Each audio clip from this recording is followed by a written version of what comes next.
The push is on for mandatory cashless cards to be introduced for poker machines at pubs and clubs across the state.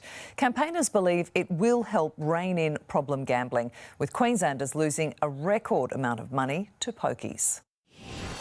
These little machines are taking big money.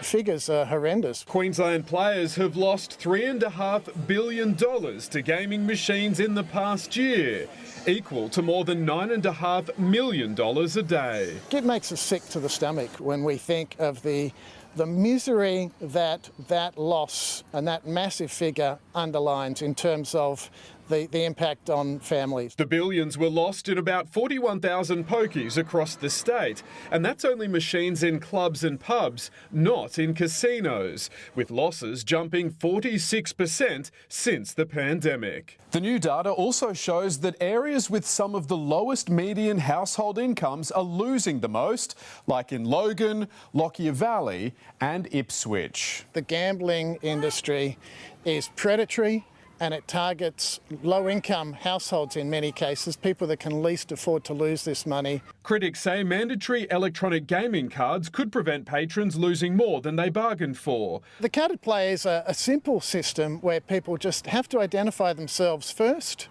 and then they can preset how much they want to lose in advance. Like what's being introduced in Victoria, where maximum loading limits are also being slashed from $1,000 to $100.